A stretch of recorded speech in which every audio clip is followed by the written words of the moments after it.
ঘটনাক্রমে সেদিন গেটের সামনেই আমাদের দেখা হয়ে গেল। ভাগ্যক্রমে আজ আমাদের দুজনেরই ডে শিফট ছিল, কিন্তু সাকিবকে দেখেই আমি থমকে গেলাম। আমার মনের ভেতর যেন একটা জোর ধাক্কা খেলাম। তার চেহারা দেখেই বুঝলাম কিছু একটা ঠিক নেই।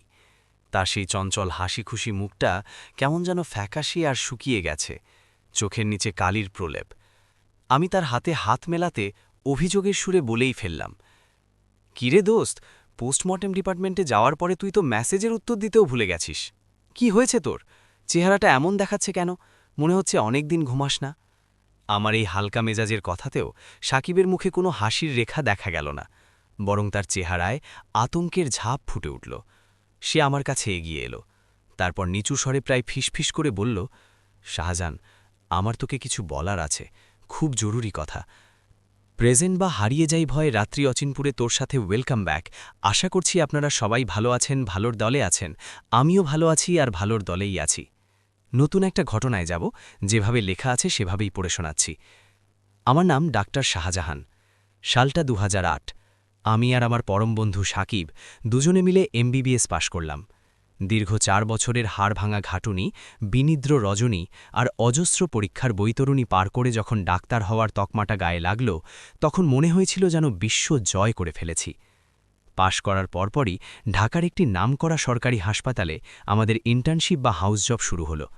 হাউস জবের দিনগুলোর কথা যারা জানেন না, তাদের বলে বোঝানো কঠিন।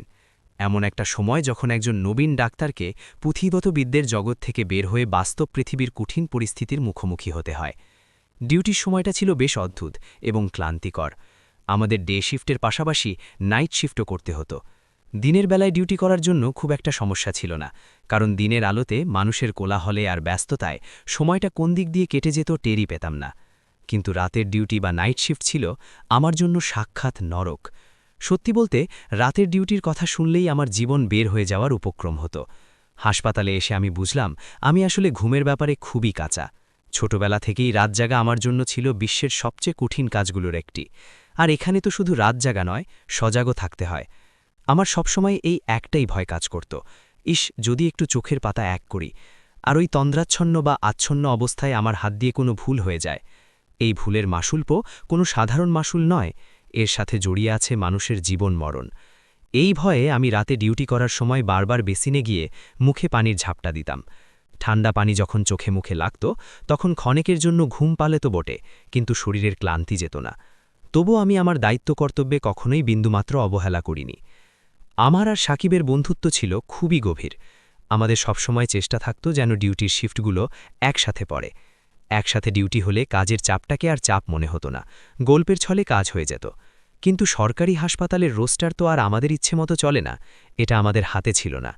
প্রথম ১ মাস আমাদের ভাগ্য বেশ ভালোই ছিল বলতে হবে। আমরা দুজনেই জেনারেল মেডিসিন ডিপার্টমেন্টে একসাথে কাজ করলাম। সেই দিনগুলো ছিল বেশ আনন্দদায়ক, কিন্তু ১ মাস পর আমাদের ডিপার্টমেন্ট আলাদা হয়ে গেল। আমার ডিউটি পড়ল ইমার্জেন্সি বা জরুরি বিভাগে, আর সাকিবকে পাঠিয়ে দেয়া হলো ফরেনসিক মেডিসিন বিভাগে। ফরেনসিক মেডিসিন নামটা শুনলেই অনেকের গা শিউরে ওঠে। সেখানে তাকে পোস্টমর্টেম বা ময়না তদন্তে জন্য ডাক্তার সজীবকে অ্যাসিস্ট করতে হতো। আমাদের দুজনের জন্যই এই সময়টা ছিল আসল শিক্ষার সময়, যাকে বলা হয় হাতে কলমে ট্রেনিং। শিডিউল ছিল অত্যন্ত কড়া। পোস্টমর্টেম সেকশন সাধারণ মানুষের জন্য সবসময় এক ভীতি জায়গা নেয়া জায়গা, কারণ এটি এমন একটি স্থান যেখানে মানুষ মৃত্যুর মুখোমুখি হয়, যেখানে জীবনের চঞ্চলতা থেমে গিয়ে এক নিথর নীরবতা বিরাজ করে। মৃত্যু আর তার সাথে জড়িয়ে থাকা রুহু বাস্তবতার সামনাসামনি হওয়ার নামই পোস্টমর্টেম। কিন্তু আমরা তো ডাক্তার, এমবিবিএস ডিগ্রিটা তো আর একদিনে পাইনি। অনেক ধাপে ধাপে লাশের কাটাছেঁড়া দেখেই আমাদের মনটাকে শক্ত করতে হয়েছে। তাই সাধারণ মানুষের মতো কোনো লাশ দেখে আমাদের মনে ভয় বা আতঙ্ক তৈরি হয় না। ওটা আমাদের কাজ, একটা শিক্ষার মাধ্যম মাত্র। পোস্টমর্টেম সেকশনটা ছিল হাসপাতালের একদম পেছনের দিকে, একটু নির্জন এলাকায়। আর আমার ইমার্জেন্সি সেকশন ছিল মেন গেটের একদম কাছে, করিডরের শুরুতেই। ২ ডিপার্টমেন্টের মধ্যে হাঁটা পথে অন্তত ১০ মিনিটের দূরত্ব। আমাদের শিফট আলাদা হয়ে গিয়েছিল, দূরত্বও বেড়েছিল। তবু আমরা ঠিক করেছিলাম যে দুপুরের লাঞ্চটা আমরা একসাথে করব। সারাদিন যাই হোক, ওইটুকু সময় আমরা নিজেদের জন্য রাখব। কিন্তু কপাল মন্দ হলে যা হয় আর কি। যেদিন থেকে সাকিবের ডিউটি ওই পোস্টমর্টম সেকশনে পড়ল, সেদিন থেকে টানা ৩-৪ দিন আমাদের দেখাই হলো না। কারণ তার যখন নাইট শিফট চলছিল, আমার চলছিল ডে শিফট। সময়ের এই উলটপালট হিসেব কিছুতেই মিলছিল না। শুরুর দিকে আমাদের মধ্যে মেসেজ আদান প্রদান হতো, খোঁজ খবর নেওয়া হতো, কিন্তু গত 2 দিন ধরে সাকিবের কাছ থেকে কোনো মেসেজও আসছিল না। আমি কাজের চাপে এতটাই ব্যস্ত হয়ে পড়েছিলাম যে ফোন হাতে নেওয়ারও সময় পাচ্ছিলাম না। আসলে প্র্যাকটিক্যাল লাইফ, বাস্তব জীবনটা বড়ই অদ্ভুত। এখানে বন্ধুত্বের আবেগের চেয়ে কেরিয়ার বা ভবিষ্যতে চিন্তাটা অনেক বেশি গুরুত্বপূর্ণ হয়ে দাঁড়ায়। ঘটনাক্রমে সেদিন গেটের সামনেই আমাদের দেখা হয়ে গেল। ভাগ্যক্রমে আজ আমাদের দুজনেরই ডে শিফট ছিল, কিন্তু সাকিবকে দেখেই আমি থমকে গেলাম। আমার মনের ভেতর যেন একটা জোর ধাক্কা খেলাম। তার চেহারা দেখেই বুঝলাম কিছু একটা ঠিক নেই। তার সেই চঞ্চল হাসি খুশি মুখটা কেমন যেন ফ্যাকাশে আর শুকিয়ে গেছে, চোখের নিচে গালির প্রলেপ। আমি তার হাতে হাত মেলাতে অভিযোগের সুরে বলেই ফেললাম, কিরে দোস্ত, পোস্টমর্টেম ডিপার্টমেন্টে যাওয়ার পরে তুই তো মেসেজের উত্তর দিতেও ভুলে গেছিস। কি হয়েছে তোর? চেহারাটা এমন দেখাচ্ছে কেন? মনে হচ্ছে অনেকদিন ঘুমাস না। আমার এই হালকা মেজাজের কথাতেও সাকিবের মুখে কোনো হাসির রেখা দেখা গেল না, বরং তার চেহারায় আতঙ্কের ছাপ ফুটে উঠল। সে আমার কাছে এগিয়ে এলো, তারপর নিচু স্বরে প্রায় ফিসফিস করে বলল, শাহজাহান, আমার তোকে কিছু বলার আছে, খুব জরুরি কথা। তার বলার ভঙ্গিটা এটাই রহস্যময় আর সিরিয়াস ছিল যে আমার মনে খটকা লাগলো। আমি ভাবলাম সাকিব বাবার কোনো ঝামেলায় পড়ল না তো। আমি কিছুটা চিন্তিত হয়ে আমার হাতের ঘড়িটার দিকে তাকালাম। আমাদের ডিউটি শুরু হবার সময় হয়ে গেছে, হাতে একদমই সময় নেই। এখন দাঁড়িয়ে কথা বলার পরিস্থিতিও নেই। আমার মনের অবস্থা বুঝতে পেরে হয়তো সাকিব বলল, এখন থাক, আমি তোকে মেসেজে সব বিস্তারিত বলবো, তুই সময় করে শুনে নিস। আমি মাথা নেড়ে সাই দিয়ে সেখান থেকে চলে গেলাম। ইমার্জেন্সিতে পৌঁছানোর পর টানা 2 ঘন্টা আমি শ্বাস ফেলার সময় পেলাম না। একের পর এক রোগী, দুর্ঘটনা, চিৎকার, চাচামিচি সব মিলিয়ে হুলুস্থুল অবস্থা। ফোনটা পকেট থেকে বের করে দেখারও সুযোগ হলো না। অবশেষে যখন একটু বিরতি পেলাম, তখন ক্লান্ত শরীরটা নিয়ে একটু বিশ্রামের জন্য বসলাম। পকেট থেকে ফোনটা বের করতেই দেখি সাকিবের পাঠানো 4টে ভয়েস মেসেজ আর অডিও ক্লিপ জমা হয়ে আছে। সে এগুলো তখনই পাঠিয়েছিল যখন গেটে আমাদের দেখা হয়েছিল। আমার কৌতূহল তখন চরমে। আমি দ্রুত হেডফোনটা বের করে কানে লাগালাম এবং মেসেজটা প্লে করলাম। তার মেসেজটা হুবহু আমি তার মতো করেই বলছি। সাকিব বলছে, শাহজাহান, আমি যখন প্রথম দিনই ডিপার্টমেন্টে আসি তখন থেকেই এখানকার পরিবেশটা আমার কাছে কেমন অদ্ভুত আর ভারী মনে হচ্ছিল। একটা অজানা আতঙ্ক বা বলা ভালো একটা বুনো ভীতি এই পুরো জায়গাটাকে ঘিরে রেখেছে। হয়তো এর কারণ হলো এখানে বেশিরভাগই খুন হওয়া বা অপমৃত্যু শিকার হওয়া লাশগুলো আসে। দিনে বেলার শিফটে মানুষের আনাগোনা থাকে, তাই সময়টা কোনোভাবে কেটে যায়। কিন্তু রাতটা এখানে বেশি ভয়ঙ্কর। আমার সাথে একজন হাউস অফিসার আছে, নাম হামিদ। আমরা দুজনেই একটা বিষয় খুব তীব্রভাবে অনুভব করেছি। এখানকার রাতগুলো সাধারণ রাতের মতো নয়। এখানকার রাত অনেক বেশি ভারী, অনেক বেশি নিস্তব্ধ। যেদিন প্রথম আমাদের নাইট ডিউটি পড়ল, আমরা দুজনেই ডিউটি রুমে বসেছিলাম। ডক্টর সাজিব সাধারণত পোস্টমর্টমের সময় হলেই আসেন, তার আগে তিনি থাকেন না। আর সেই রাতে আমাদের হাতে কোনো আর্জেন্ট বা জরুরি বডি ছিল না, তাই আমি আর হামিদ বসে বসে কিছু পুরনো পেপারওয়ার্ক বা নথিপত্রের কাজ করছিলাম। আমাদের ডিউটি রুমের দেওয়ালটা সোজা গিয়ে মিশেছে পোস্টমর্টেম হলের দেওয়ালের সাথে। ডিউটি রুমের বাইরেই একটা বড় অফিস রুম। আমাদের ডিউটি রুম, পোস্টমর্টেম হল আর তার ঠিক পাশেই থাকা কোল্ড রুম বা হিমাগারের দরজাগুলো সবই এই অফিস রুমের ভেতরে এসে খোলে। আর এই অফিস রুম থেকে বেরোলেই করিডর, যেখানে একজন গার্ড বসে থাকে। রাতের শিফটে এই মেইন অফিসারের রিসেপশনে থাকেন মুবাসির সাহেব। তিনি বয়োজ্যেষ্ঠ এবং বেশ গম্ভীর প্রকৃতির মানুষ। ডিউটির শুরুতেই তিনি আমাদের সতর্ক করে দিয়েছিলেন, বলেছিলেন এখানে বিনা প্রয়োজনে এদিক সেদিক ঘোরাঘুরি করবেন না। আমাদের ডিউটি রুমের দরজাটা ছিল কাঁচের, তাই ভেতর থেকে বাইরের দৃশ্য কিছু দেখা যেত। কাঁচের ভেতর দিয়ে তাকালে সামনেই মুবাসির সাহেবকে বসে থাকতে দেখা যায়।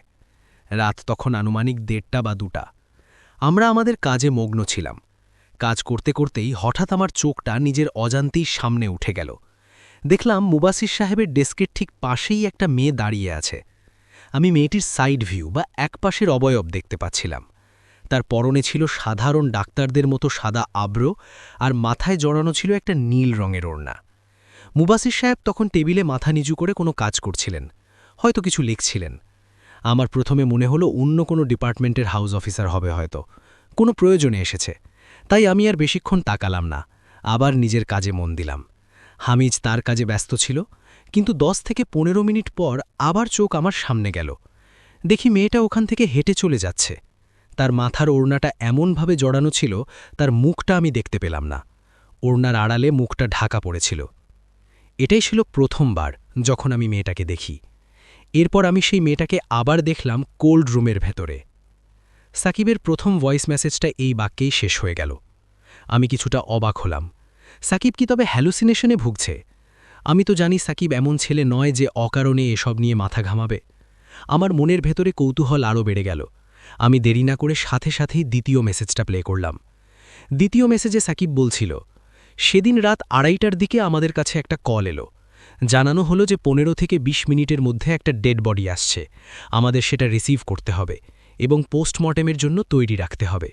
আজ রাতেই বডিটার অটপসি হবে। খবরটা পাবার পর আমি আর হামিদ ঠিক সময়ে বাইরে এসে দাঁড়ালাম। হাসপাতালের নিস্তব্ধ চত্বরে তখন ঝিঝি পোকার ডাক ছাড়া আর কোনো শব্দ নেই। কিছুক্ষণ পরেই একটা অ্যাম্বুলেন্স এসে থামল, সাথে পুলিশি ভ্যান।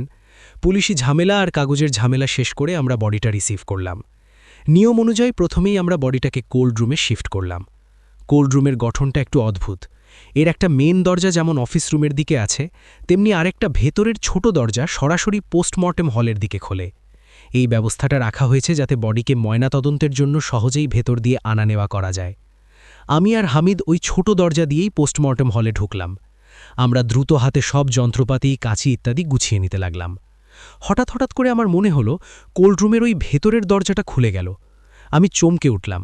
ভাবলাম হয়তো তাড়াহুড়োয় আমি দরজাটা ভালো করে লাগাইনি। হামিদ তখন লিকুইডে যন্ত্রপাতিগুলো ভিজিয়ে রাখছিল।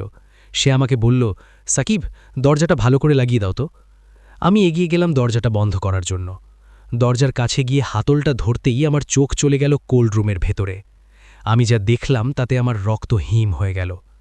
ভেতরে সেই মেয়েটি, হ্যাঁ সেই একই মেয়ে, যার পরনে সাদা আব্রো আর মাথায় সেই নীল ওড়না।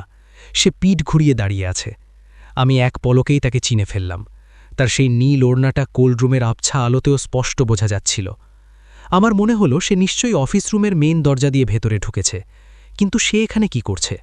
এত রাতে এই কোল্ড রুমের ভেতরে একটা মেয়ে কি করতে পারে? আমি নিজেকে সান্ত্বনা দিলাম এই ভেবে সে হয়তো কোনো হাউস অফিসার মোবাসির সাহেবের অনুমতি নিয়েই এই কাজে এসেছে। আমাদের এই কোল্ড রুমের নারী পুরুষ সবার লাশই রাখা হয়, হয়তো সে কোনো বিশেষ কেস দেখতে এসেছে। আমি দরজাটা আবার বন্ধ করে দিলাম। ঠিক সেই মুহূর্তেই হামিদের একটা অস্ফুট চিৎকার শুনলাম। তাকিয়ে দেখি তার হাতে বেশ খানিকটা গভীরভাবে কেটে গেছে, রক্ত বের হচ্ছে। আমি তাড়াতাড়ি তাকে ডিউটি রুমে নিয়ে এলাম। এমনিতেও আমাদের সব সেট করা হয়ে গিয়েছিল। আমি যখন হামিদের হাতে ড্রেসিং করে দিচ্ছিলাম, ব্যান্ডেজে বাঁধছিলাম, তখন হঠাৎ আবার আমার চোখ গেল বাইরের দিকে। আবারও সেই মেয়েটি। এবার সে মুবাসির সাহেবের ডেস্কের সামনে গিয়ে দাঁড়িয়ে আছে। কিন্তু অদ্ভুত ব্যাপার হলো, মুবাসির সাহেব তখন ডেস্কে ছিলেন না। তিনি হয়তো ওয়াশরুম বা অন্য কোথাও গিয়েছিলেন।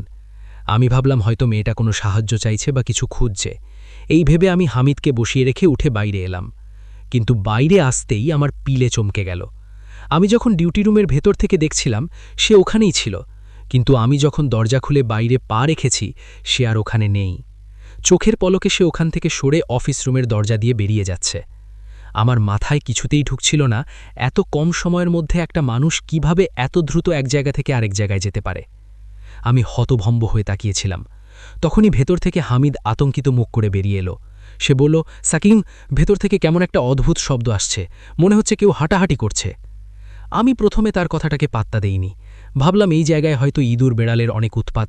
তাছাড়া আমার মাথা তখন ওই মেয়েটার চিন্তায় আচ্ছন্ন ছিল। ডক্টর সাজিব আসার সময় হয়ে গেছে, আমাদের কাজও শেষ করতে হবে। আমি হামিদকে বললাম, বাদ দাও ওসব, মনের ভুল, চল কাজ শেষ করি। আমরা কথা বলতে বলতে পোস্টমর্টেম হলে ঢুকলাম। কিন্তু ভেতরে ঢুকেই আমরা দুজনেই স্তম্ভিত হয়ে গেলাম। আমরা যেভাবে সবকিছু গুছিয়ে রেখে গিয়েছিলাম, কক্ষের অবস্থা একদমই তেমন ছিল না। আমাদের সাজানো যন্ত্রপাতিগুলো সব এলোমেলো হয়ে ছড়িয়ে ছিটিয়ে পড়ে আছে। ট্রলিটা একটু সরে গেছে। হামিদের মুখ ভয়ে সাদা হয়ে গেল। সে তোতাতে লাগল, দেখলে, আমি বলেছিলাম না এখানে কেউ ছিল, তুমি আমার কথা বিশ্বাস করনি। আমিও নিজেও ভয় পাচ্ছিলাম, কিন্তু সেটা প্রকাশ করলাম না। সাহস সঞ্চয় করে বললাম, আরে ধুর, হয়তো বাতাসের ঝাপটাই হয়েছে, বা আমরাই তাড়াহুড়ো এরকম করে গেছি। তুমি তো একা নও, আমিও তো আছি। চল, ডক্টর আসার সময় হয়ে গেছে, সব ঠিক করি। আমরা আবার সব গুছিয়ে রাখলাম। ডক্টর সাজিব আসতে আর মাত্র 10 মিনিট বাকি। আমরা বডিটাকে গোল্ড রুম থেকে বের করে পোস্টমর্টেম টেবিলের ওপরে নিয়ে এলাম। লাশটা ছিল 45 বছর বয়সী এক ব্যক্তির। পুলিশি রিপোর্ট অনুযায়ী তাকে খুন করে আত্মহত্যা বলে চালিয়ে দেওয়ার চেষ্টা করা হয়েছে। আমরা লাশের ইনিশিয়াল এক্সামিনেশন শুরু করলাম। আমি লাশের বিভিন্ন অংশ চেক করে ফাইন্ডিংসগুলো বলছিলাম, আর হামিদ সেগুলো নোট খাতায় ঠুকে নিচ্ছিল।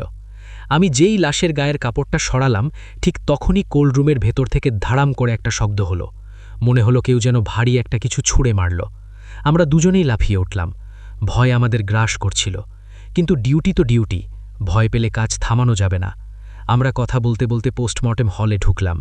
বুঝতেই পারছিলাম না কি করব। এরই মধ্যে শুক্রিয়া যে ডাক্তার সজীব চলে এলেন। তার উপস্থিতিতে আমরা কিছুটা ভরসা পেলাম। তিনি লাশের ময়নাতদন্ত শুরু করলেন। কেমিক্যাল এক্সামিনেশনের জন্য শরীরের বিভিন্ন নমুনা সংগ্রহ করা হলো। ডাক্তার সাহেব নিজে দাঁড়িয়ে থেকে আমাদেরকে দিয়ে সবকিছু কাটাছেড়ার কাজ করালেন। পুরো প্রক্রিয়ার শেষে তিনি আমাদের বললেন লাশটা সেলাই বা স্টিচ করে দিতে। তিনি বললেন, আমি ডিউটি রুমে আছি, তোমরা সেলাই শেষ করে তারপর আমাকে ডাকবে, আমি এসে চেক করব সব ঠিকঠাক আছে কিনা। এরপর তিনি চলে গেলেন। ল্যাব থেকে লোক কল করা হলো স্যাম্পেলগুলো নিয়ে যাওয়ার জন্য। আমি আর হামিদে দ্রুত হাতে সেলাইয়ের কাজ শুরু করলাম। আসলে দ্রুত হাত চালাচ্ছিলাম আমি একাই। হামিদের হাতে ব্যান্ডেজ থাকায় সে খুব একটা সুবিধা করতে পারছিল না, শুধু আমাকে সাহায্য করছিল। লাশের চামড়া বেশ শক্ত ছিল, সেলাই করাটা মোটেও সহজ ছিল না। কাজ করতে করতে হঠাৎ একটা বিপত্তি ঘটল। আমার সুইটা চামড়ার ভেতর আটকে গিয়ে মাঝখান থেকে মট করে ভেঙে গেল। আমি বিরক্ত হয়ে হামিদকে বললাম, আরেকটা নিডেল দাও তো জলদি। হামিদ দৌড়ে গিয়ে সেফ বা দাগের উপরে খুঁজতে লাগলো, কিন্তু অবাক করা বিষয় হলো সে বারবার বলতে লাগলো যে সে নিজ হাতে দুটা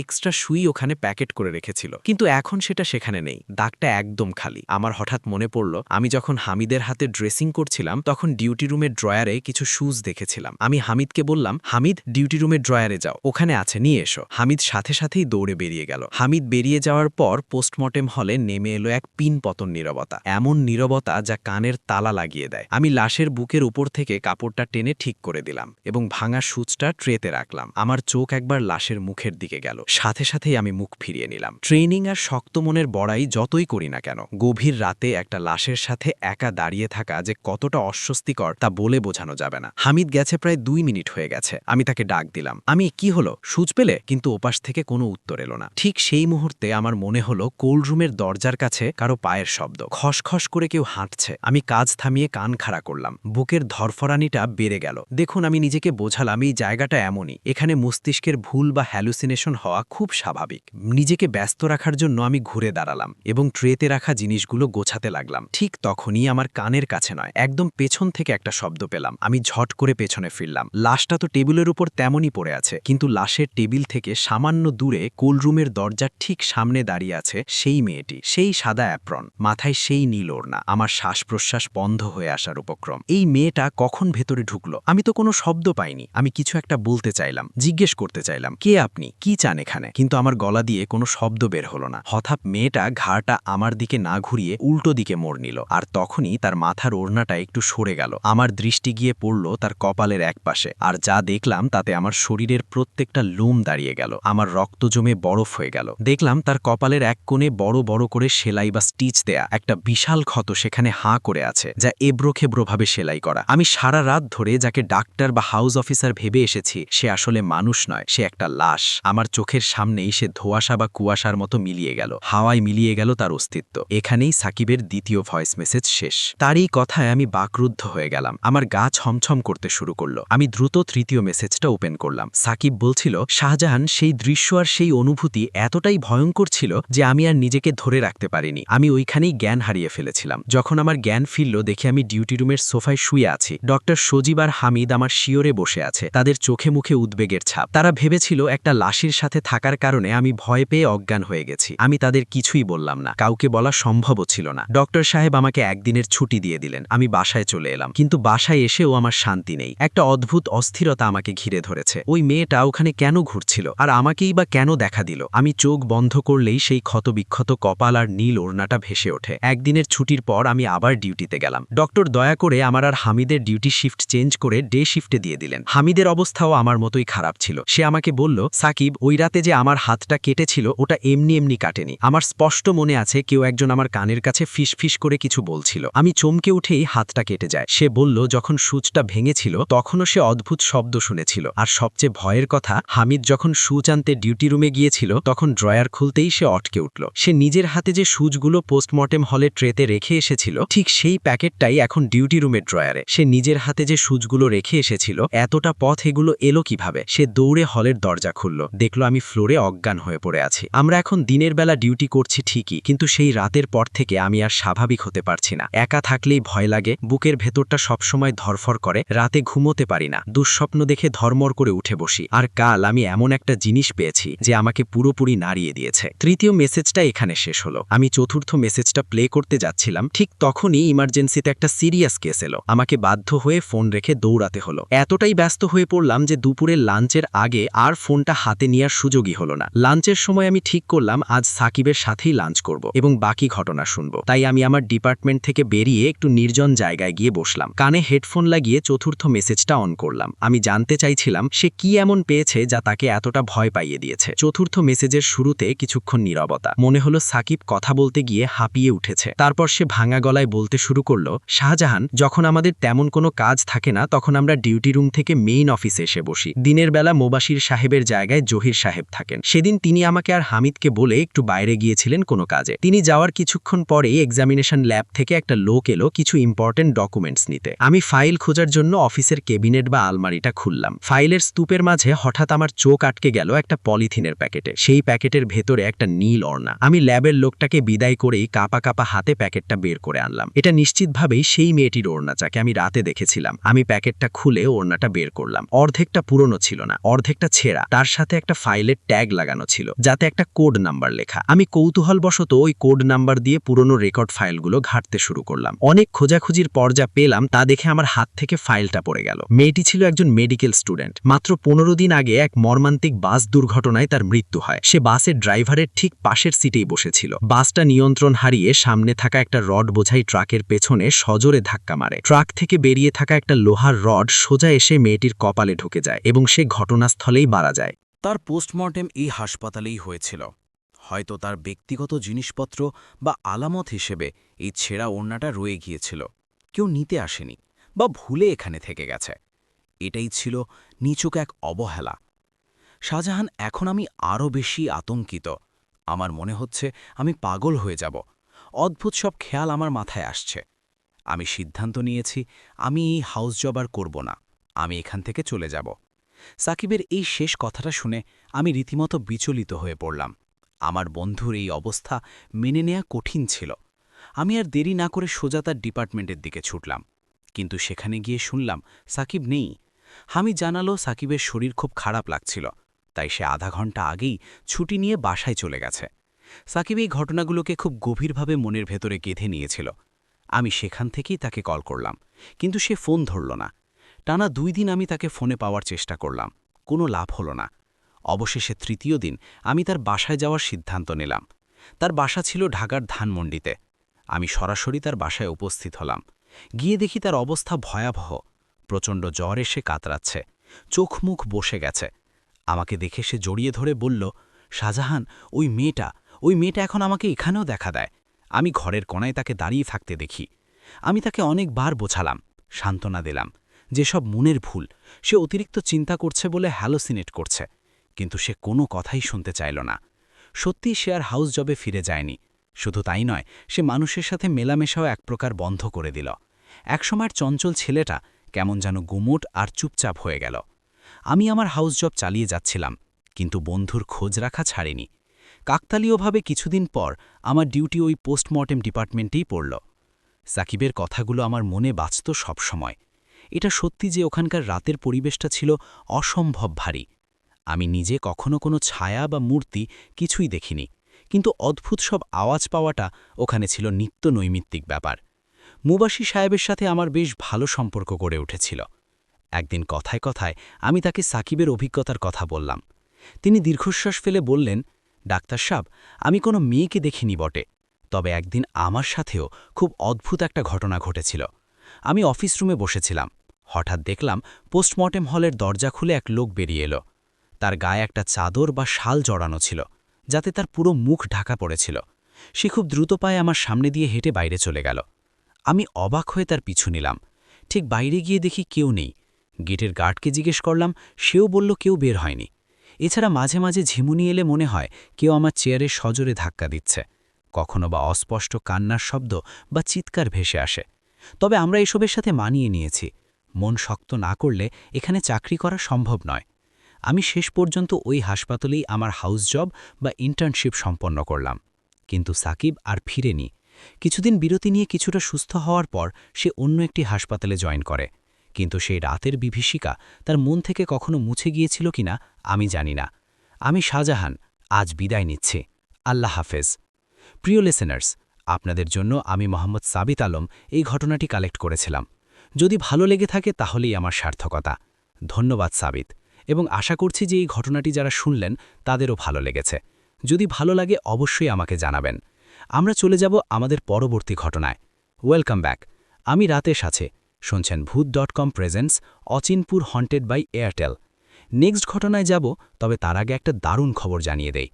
50 GB internet, 500 minute talk time, 30 দিন মাত্র 599 টাকায়। স্ট্রিম করে হারিয়ে যাও ভয়ের রাজ্য অচিনপুরে বন্ধুর সাথে। অফারটি পেতে ভিজিট করো মাই এয়ারটেল অ্যাপ অথবা ডায়াল করো *4*599। আমরা চলে যাব আমাদের পরবর্তী ঘটনায়। প্রেজেন্টস অচিনপুরে হারিয়ে যাই ভয়ের রাজ্য অচিনপুরে। Welcome back. আপনারা শুনছেন ভূত.com presents Achinpur haunted by Airtel. আর এই মুহূর্তে একটা অডিও ক্লিপে যাব। আশা করছি প্রথম থেকে শেষ পর্যন্ত শুনবেন এবং ভালো লাগবে আপনাদের। যদি আপনার কাছে কোনো অডিও ক্লিপ থাকে তাহলে পাঠিয়ে দিতে পারেন আমাদেরকে। অবশ্যই সেই অডিও ক্লিপটি হতে হবে বন্ধুর সাথে ঘটে যাওয়া কোনো ঘটনা বা বন্ধুর সাথে আপনি এক্সপিরিয়েন্স করেছেন এমন কোনো ঘটনার। আমরা চলে যাচ্ছি আমাদের পরবর্তী ঘটনায়। আসসালামু আলাইকুম রাসেল ভাই এবং প্রিয় শ্রোতা বন্ধুরা, আমি সাবিত আলম। আশা করি সবাই ভালো আছেন বা অন্তত ভালো থাকার চেষ্টা করছেন। আসলে ইদানিং এত বেশি ট্র্যাভেলের উপরে থাকতে হচ্ছে যে সত্যি বলতে নিজের অভিজ্ঞতাগুলো নোট নেওয়ার আসলে বেশি একটা সময় পাচ্ছি না। তবে এর মধ্যেও এমন কিছু ঘটনা ঘটে, এমন কিছু মানুষের সাথে আমাদের দেখা হয় যা আসলে ভোলার মতো না। মাথা থেকে নামানো তো কোনোভাবেই সম্ভব না। আজকের ঘটনাটা আমি যার কাছ থেকে শুনেছি তার সাথে আমার দেখা হওয়াটা ছিল টোটালি একটা কোইন্সিডেন্স। আমি গত মাসে একটা কাজে চট্টগ্রাম গিয়েছিলাম। ফেরার পথে কুমিল্লা হাইওয়েতে জাস্ট একটু ব্রেক নিয়েছিলাম একটা রেস্টুরেন্টে কফি করার জন্য। সেখানে আমার ঠিক পাশের টেবিলে একজন ভদ্রলোক বসেছিলেন। ওনাকে দেখেই বোঝা যাচ্ছিল বেশ সম্ভ্রান্ত এবং রয়্যাল ফ্যামিলির একটা মানুষ। পরনে দামি স্যুট প্লাস হচ্ছে আলকা করা কিছু জিনিসপত্র, টাই। ওনার বয়স দেখে মনে হলো 35 থেকে 36 হবে। কথা বললে নাম জানতে পারলাম আব্দুল্লাহ। যেই জিনিসটা আমাকে ফার্স্টলি স্ট্রাইক করে সেটা ছিল ওনার হাতের একটা কাঁপুনি। উনি কফির মগটা বারবার মুখের কাছে নিচ্ছিলেন, কিন্তু ওনার হাত এত বেশি কাঁপছিল যে কফি পড়ে যাচ্ছিল। আমি জাস্ট কার্টিসির খাতিরে ওনাকে জিজ্ঞেস করলাম, ভাই আপনি কি ঠিক আছেন? Do you need any help? উনি আমার দিকে তাকালেন। উনি মানে এমনভাবে আমার দিকে তাকালেন আমার মনে হচ্ছিল ওনার হয়তোবা ঘুম হয় না বা চোখের নিচে এত কালি। যাই হোক, কথায় কথায় ওনার সাথে আমার একটা পরিচয় হল। উনি জানালেন যে উনি চট্টগ্রামের আগ্রাবাদে একজন নামকরা গার্মেন্টস ব্যবসায়ী ছিলেন। বলা যায় যে একজন মানে বিজনেস ম্যাগনেট ছিলেন। কিন্তু বর্তমানে ওনার অবস্থা দেখে মনে হচ্ছে উনি দেউলিয়া হয়ে গেছেন। টাকার দিক থেকে না mentally, I don't know yet. এরপর যখন উনি আমার কথা শুনলেন, আমি ওনাকে বললাম যে আপনার যদি কোনো প্রবলেম থাকে আপনি আমাকে বলতে পারেন।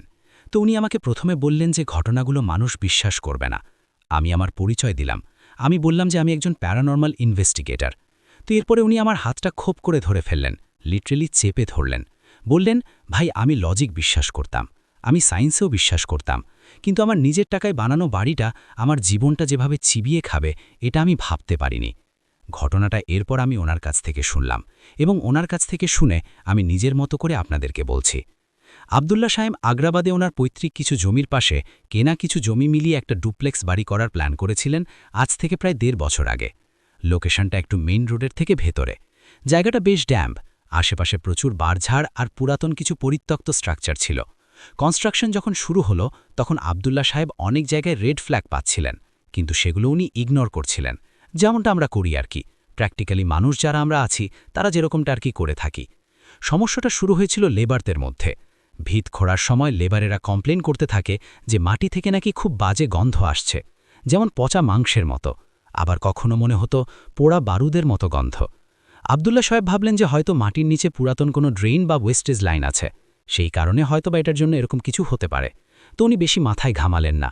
কিন্তু ব্যাপারটা সিরিয়াস হলো যখন নাইট শিফটের কাজ করা লেবারেরা কাজ ছেড়ে পালাতে স্টার্ট করে। ওনারা বলতেন রাতে যখন রড বাইন্ডিংয়ের কাজ চলে তখন নাকি মনে হয় সিঁড়ির ফাঁকা জায়গাটা দিয়ে কেউ একজন ভারী পায়ে উপরে উঠে আসছে, খটখটখট শব্দ করে, অথচ উপরে তখনও ছাদই হয়নি, জাস্ট কলামগুলোই দাঁড়িয়ে। আব্দুল সাহেব এ সমস্ত জিনিসকে কুসংস্কার বা লেবার দেরা কাজে ফাঁকি দেওয়ার মতো অদ্ভুত অজুহাতি মনে করতেন, মানে উনি খুব বেশি একটা পাত্তাই দিতেন না। উনি কড়া সুরে ধমক দিতেন কন্ট্রাক্টরকে। একটা স্পেসিফিক ঘটনার কথা এরপর উনি আমাকে বলেন, যেটা শোনার পর আমার নিজেরই মোটামুটি গায়ে কাটা দিয়েছিল। একদিন দুপুরবেলা চড়া রোদ, উনি ভিজিট করতে গিয়েছেন সাইট। হঠাৎ উনি শুনলেন টিনের চালে, অর্থাৎ লেবারদের থাকার জন্য যে টেম্পোরারি শেড বানানো হয়েছিল, সেখানে বৃষ্টির শব্দ হচ্ছে, ঝমঝম করে বৃষ্টি পড়ছে। উনি বাইরে দাঁড়িয়ে আছেন এবং মাথার উপরে গড়া রোদ, আকাশে এক ফোঁটা মেঘ নেই, অথচ শেডের ভেতর থেকে মনে হচ্ছে বাহিরে মুষলধারে বৃষ্টি। শব্দটা এতটাই রিয়েলিস্টিক ছিল যে উনি নিজেও কনফিউজড হয়ে গিয়েছিলেন। উনি শেডের ভেতরে ঢুকলেন, আওয়াজ তো স্পষ্ট শুনলেন। যেই শেড থেকে বের হলেন, দিনবৎ নীরবতা এবং বাহিরে তপ্ত রোদ, আর কিচ্ছু নেই, কোনো বৃষ্টি নেই চারপাশে। উনি আমাকে বলেন মেবি এটা ছিল কোনো একটা ওয়ার্নিং, কিন্তু আব্দুল্লাহ সাহেব সেটা নাকি তখন বোঝেননি। বাড়িটা আস্তে আস্তে কমপ্লিট হলো। উনি এবং ওনার ওয়াইফ শারমিন ভাবি নতুন বাড়িতে শিফট করলেন। শারমিন ভাবি খুবই শৌখিন মানুষ ছিলেন, ঘর সাজাতে খুবই পছন্দ করতেন, কিন্তু ওই বাড়িতে ওঠার পর থেকে উনি কেমন যেন বদলে যেতে থাকলেন। প্রথম সমস্যা ছিল খুবই সাটল। এনভায়রনমেন্টাল এসি 16 ডিগ্রিতে দেয়া থাকলেও ঘরের ভেতরটা ঠান্ডা হতো না, একটা ভ্যাপসা দম বন্ধ করার গরম সব সময় লেগে থাকত। আর সেই গন্ধটা, কনস্ট্রাকশনের সময় যে গন্ধটা পাওয়া যায়, সেটা এখন বাড়ির ভেতরেও নাকি পাওয়া যেতে শুরু করে। মাঝে মাঝে ড্রয়িং রুমে বসে থাকলে মনে হতো সোফার নিচে থেকে, ফলস সিলিংয়ের ভেতর থেকে পচা বাসি কোনো কিছুর গন্ধ আসছে। এয়ার ফ্রেশনার দিয়েও নাকি কোনো কাজ হতো না। আব্দুল্লাহ সাহেব এই মুহূর্তে আমাকে বলেছিলেন যে, সাবির ভাই শোনেন, আমি বিজনেস নিয়ে টেনশনে থাকতাম আর এগুলো খেয়াল করতাম না, বাট শারমিন, ও তো বাড়িতে থাকত, ও সাফার করতে শুরু করল। শারমিন ভাবির কমপ্লেন ছিল লাইট নিয়ে। উনি বলতেন আয়নার সামনে দাঁড়ালে বা করিডোর দিয়ে হাঁটার সময় লাইটগুলো নাকি অদ্ভুত ধরনের ফ্লিকারিং করে, মানে ফ্লিকার করে না, মানে ভোল্টেজ আপ ডাউন করে বলে মনে হয় যেন আলোটা কিছু একটা শুষে নিচ্ছে, এরকম টাইপের। মানে লাইট তো আলো দিচ্ছে, কিন্তু আশেপাশের জায়গা আলোকিত হচ্ছে না, যেন ঘরের কোণে অন্ধকার জমে আছে যেটা বাল্ব আসলে ভেদ করতে পারছে না। Scientifically this is not possible, right? কিন্তু উনি এটাই ফিল করতেন। একদিন রাতের বেলা, তখন প্রায় বাজে রাত ৩টা, আব্দুল্লাহ সাহেব গভীর ঘুমে। হঠাৎ শারমিন ভাবির চিৎকার শুনে ওনার ঘুমটা ভেঙে গেল। উনি ধরফর করে উঠলেন এবং দেখলেন বাথরুমের ফ্লোরে বসে কাঁপছেন ভাবি। আব্দুল্লাহ সাহেব দৌড়ে গেলেন, জিজ্ঞেস করলেন, কি ব্যাপার, কি হয়েছে শারমিন, তুমি এখানে কেন বসে আছো? শারমিন ভাবি আঙুল তুলে আয়নাটা দেখালেন। থরথর করে কাঁপতে কাঁপতে বললেন, আমার চেহারা আয়নাতে এমন কেন লাগছে? আব্দুল্লাহ সাহেব আয়নার দিকে তাকালেন, সব ঠিকই আছে, শারমিন ভাবিকেও স্বাভাবিক লাগছে, কিন্তু উনি ভয়ে নাকি সাদা হয়ে গিয়েছিলেন। শারমিন ভাবি বলেন, তুমি দেখছো না আয়নার চামড়া, মানে আমার গায়ের রং মরা মানুষের মতো সাদা হয়ে যাচ্ছে? আয়নায় তাকালে মনে হচ্ছে আমি না, আমার ভেতরে অন্য কেউ আছে। How is this possible? Abdullah সাহেব ভাবলেন হয়তো নতুন বাড়ির কোনো একটা স্ট্রেস বা হরমোনাল ইস্যু হতে পারে। উনি পরদিনই শারমিন ভাবিকে নিয়ে গেলেন একজন ভালো ডাক্তারের কাছে, এবং উনি ছিলেন একজন মেডিসিন স্পেশালিস্ট।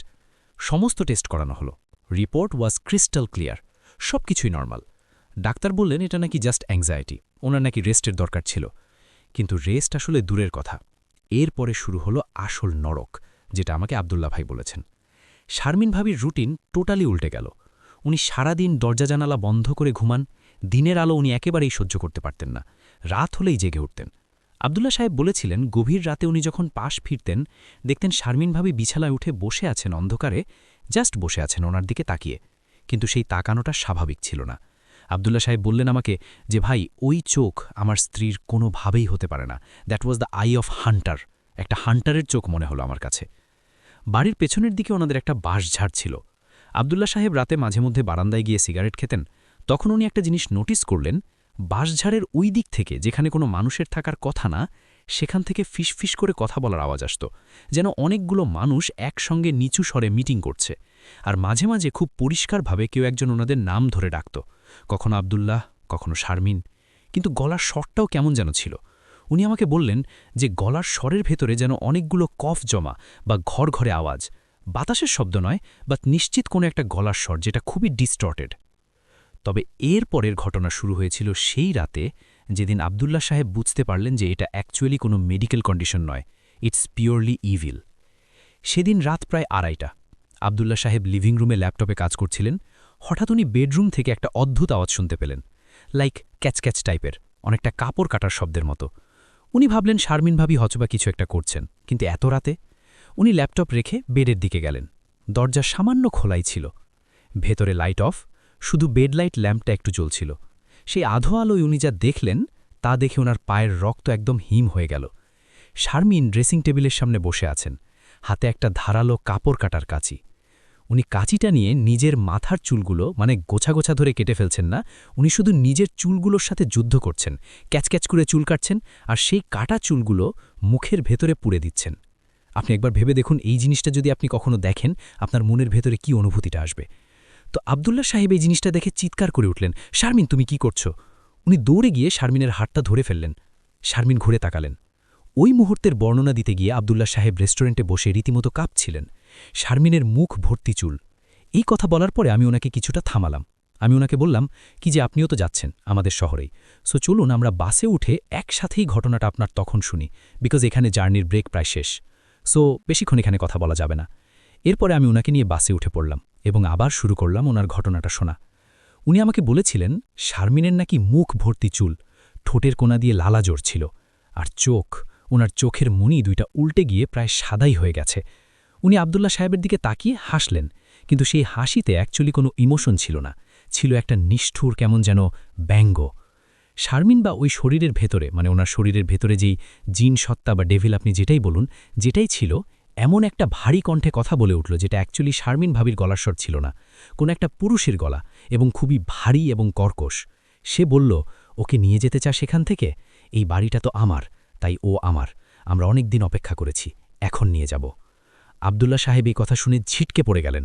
উনি বুঝতে পারলেন যে এটা আর ওনার স্ত্রী নয়, যেই লজিক যেই সায়েন্স উনি সারা জীবন গর্ব করেছেন, এই বন্ধ ঘরের ভেতরে সেই লজিকের আর কোনো অস্তিত্ব নেই। থাকল না। উনি দেখলেন ড্রেসিং টেবিলের ওপরে রাখা পারফিউমের বোতলগুলো কোনো স্পর্শ ছাড়াই যেন থরথর করে কাঁপছে। কাচের গ্লাসটা হঠাৎ করে ঠাস করে ফেটে গেল। আব্দুল্লাহ সাহেব সেই রাতে শারমিনকে কোনোভাবে ঘর লক করে বেরিয়ে নিয়ে আসলেন, মানে ঘর লক করে উনি বাইরে বেরিয়ে আসেন। ওনার মাথায় তখন একটাই চিন্তা, ডক্টর অর পুলিশ। ওনার এমন কাউকে দরকার যে এই অদৃশ্য জিনিসটা যেটা আছে সেটার সাথে যেন ওই ব্যক্তিটা লড়তে পারেন, এমন কাউকে ওনার দরকার। ওনার এক পরিচিত বড় ভাই ছিলেন যিনি এক ধরনের আধ্যাত্মিক লাইনে কানেক্টেড। তার মাধ্যমে উনি খোঁজ পেলেন একজন হুজুরের, তবে সাধারণ কোনো হুজুর না। উনি আসলে এমন একজন ব্যক্তি যিনি নাকি এসব টেবিল কেস হ্যান্ডেল করেন বা প্যারানর্মাল কেসই হ্যান্ডেল করে থাকেন। নর্মালি কোনো রাখি যেরকম কাজ করে, ওনার way of conducting is different. Abdullah সাহেবের পরদিনই সেই হুজুরকে নিয়ে বাড়িতে এলেন, কিন্তু হুজুর বাড়িতে ঢোকার আগেই গেটে থমকে গেলেন। উনি মাঠের দিকে তাকালেন, তারপর আব্দুল্লাহ সাহেবের দিকে তাকিয়ে উনি অদ্ভুত একটা কথা বললেন। উনি বললেন, আব্দুল্লাহ সাহেব, আপনি কি বাড়ি বানিয়েছেন নাকি কোনো কিছু একটাকে জাগিয়েছেন? আব্দুল্লাহ সাহেব অবাক হয়ে বললেন, মানে ভাই বুঝলাম না। হুজুর বললেন, এই মাটিটা তো স্বাভাবিক না, এখানে তো কিছু একটা পোতা ছিল যেটা শত বছর ধরে এখানে ছিল, আপনি অজান্তেই সেটাকে তুলে দিয়েছেন এবং আপনি সেটাকে মুক্ত করে দিয়েছেন। হুজুর যখন এরপর ড্রয়িং রুমে বসলেন তখন বাড়ির পরিবেশটা আরও ভারী হয়ে গেল। দিনের বেলা তো মনে হচ্ছিল সন্ধ্যা নেমে গেছে। হুজুর চোখ বন্ধ করে কিছুক্ষণ বসে রইলেন। তারপর উনি এমন একটা ইতিহাস বা ফ্ল্যাশব্যাক বলতে শুরু করলেন যা শুনে আব্দুল্লাহ সাহেবের পায়ের নিচ থেকে যেন মাটি সরে গেল। এই যে ভৌতিক ঘটনাগুলো ঘটছে, শারমিনের এই অবস্থা, এগুলো কোনো র্যান্ডাম কোনো ঘটনা নয়, এর পেছনে আছে অনেক বছরের ভয়ানক কালো জাদুর একটা ইতিহাস। হুজুর অনেকক্ষণ বসে বসে ধ্যান করলেন এবং কার কার সাথে যেন কথা বললেন। এরপর উনি বলতে শুরু করলেন একটা ডিবুক বক্সের অভিশপ্ত কথা। এখানে আসলে মেইন ঘটনাটা একটা ডিবুক বক্সের ছিল এবং ছিল আরেকজন অভিশপ্ত কবিরাজের। হুজুর চোখ বন্ধ করে যে ইতিহাসটা শোনালেন সেটা শোনার পর আব্দুল্লাহ সাহেবের মনে হলো ওনার পায়ের নিচের টাইলসগুলো যেন বরফ হয়ে গেছে। হুজুর বললেন, আব্দুল্লাহ সাহেব, আপনি কি জানেন এই জমির মালিক আগে কে ছিল বা তারও আগে? আব্দুল্লাহ সাহেব মাথা নাড়লেন। উনি জমি কিনেছেন ব্রোকারের মাধ্যমে, এত হিস্ট্রি তো আসলে উনি চেক করেননি।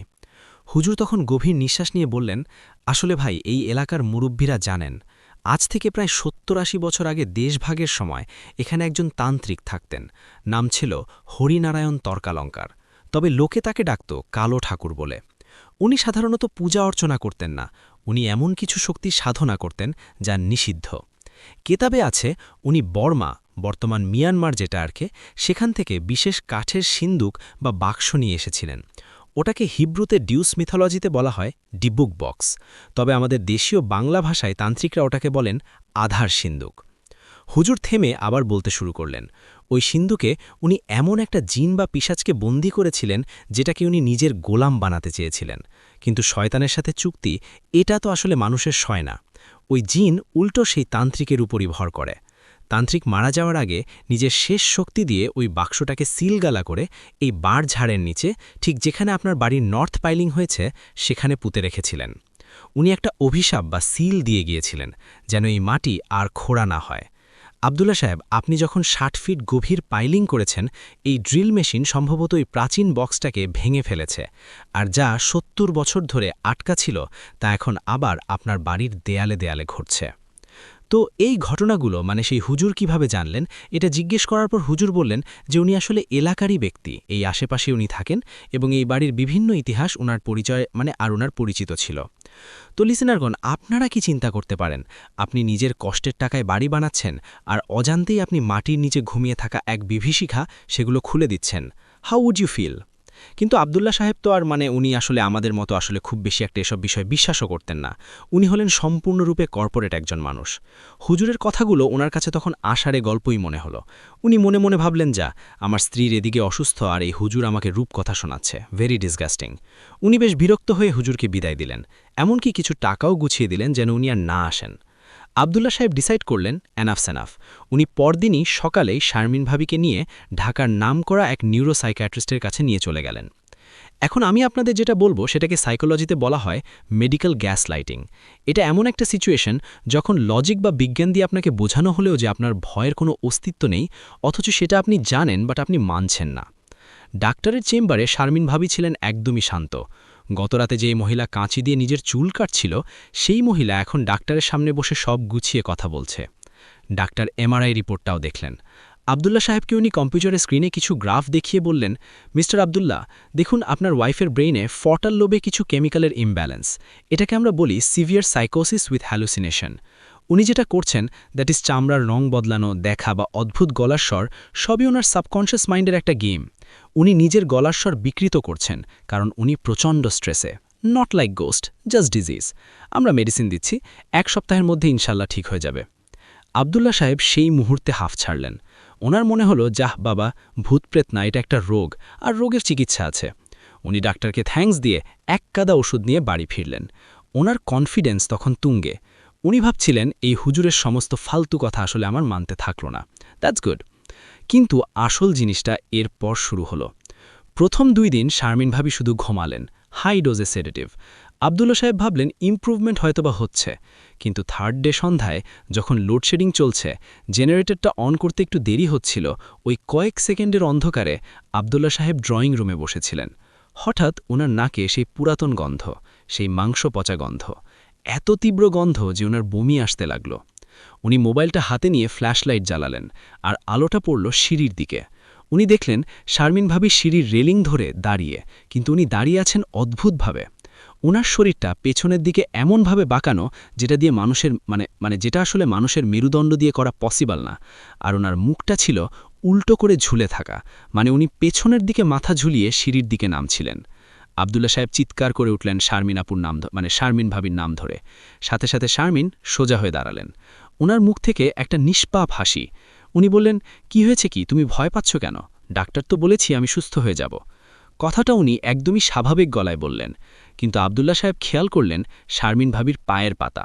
উনি ফ্লোরে দাঁড়িয়ে আছেন, কিন্তু উনার পায়ের গোড়ালি ফ্লোর টাচ করছে না। উনি পায়ের আঙুলের উপরে বা পায়ের পাতার উপরে টো ওয়াকিং করছেন। আর ওনার ছায়া মোবাইলের আলোয় দেয়ালে যে ছায়াটা পড়ছে, সেটা শারমিন ভাবির শরীরের ছায়ার সাথে মিলে না। ছায়াটা অনেক বেশি লম্বা এবং ছায়ার মাথায় যেন বাফোমেট শিং টাইপের কিছু একটা আছে। এরপর থেকে শুরু হলো আইসোলেশন। আস্তে আস্তে আব্দুল্লা সাহেবের বাড়িটা একটা দ্বীপে পরিণত হলো।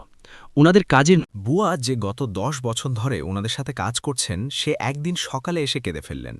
বললেন, সাহেব আমারে মাফ করেন, আমি এরই আর কাম করতে পারবো না। আব্দুল্লা সাহেব জিজ্ঞেস করলেন, কেন, বেতন বাড়ানো লাগবে? বুয়া বললেন, না না সাহেব, টাকার জন্য জান দিতে পারবো না।